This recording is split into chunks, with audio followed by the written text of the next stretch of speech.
Occupational exposures of healthcare workers to bloodborne pathogen is among the leading concerns for healthcare workers globally. In the United States, the problem is widespread, with studies indicating that more than 400 workers are exposed to these pathogens annually. About 1 in every 10 workers experience a needle stick injury. Hepatitis B, hepatitis C, and HIV are some of the most prevalent bloodborne pathogens among healthcare workers.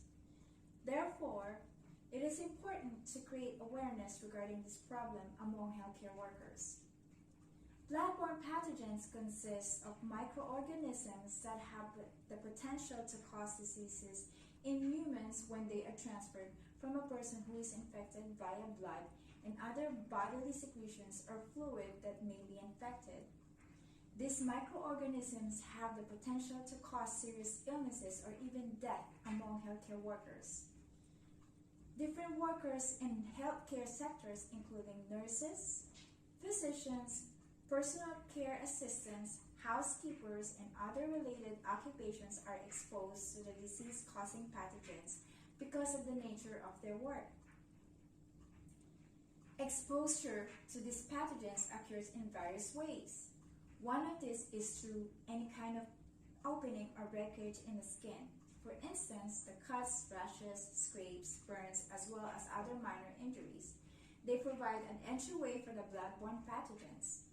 The nose, the mouth, the eyes have mucous membranes that can act as an entry point for these pathogens. Additionally, studies have established that needle stick injuries are one of the main methods of exposure to bloodborne pathogens among healthcare workers. Sharp injuries may also expose healthcare workers to the pathogens. Furthermore, one can contact the disease-causing pathogens in various ways. One of these is through direct contact, which occurs when infected individuals' blood or bodily fluids enter the body of an individual who is not infected. This can occur through sharp injuries, cuts, burns, or bite wounds. Other methods is indirect contact, which occurs when the infected bodily fluids contaminate items or surfaces that other people will touch. The respiratory droplet transmission is another method of infection. This happens when there is an inhalation of the bodily fluids of an infected person, such as when they sneeze or cough, releasing contaminated droplets in the air. Furthermore, various contextual factors are associated with the risk of exposure to bloodborne pathogens. In particular, some groups of workers have a higher risk of exposures due to the nature of their work. Nurses and physicians, especially those with limited experience, are at a relatively higher risk of occupational exposures compared to other healthcare workers. Studies indicate that around 50% of nurses experience a minimum of 1 needle stick injury in the course of their careers, which highlights that they are at high risk of exposure to the pathogens through needle stick injuries. To reduce or eliminate the risk of occupational exposures to pathogens, healthcare workers can take various protective measures.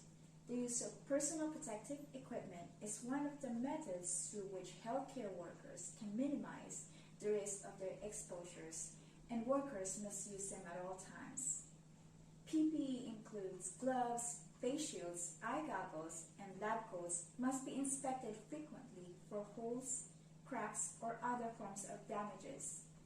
Aside from PPE, healthcare workers must also be vaccinated and titers must be checked to confirm immunity.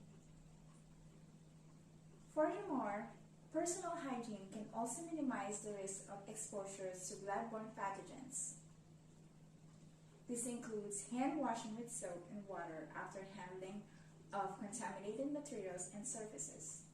It is also imperative to clean and disinfect equipment and supplies by using the proper chemicals or physical process to ensure that they do not carry the pathogens.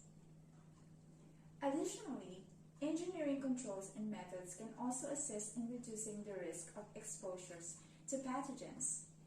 This can include the proper methods of disposing contaminated items. The approach taken to address the healthcare problem is conducting an extensive review of the existing literature regarding the problem.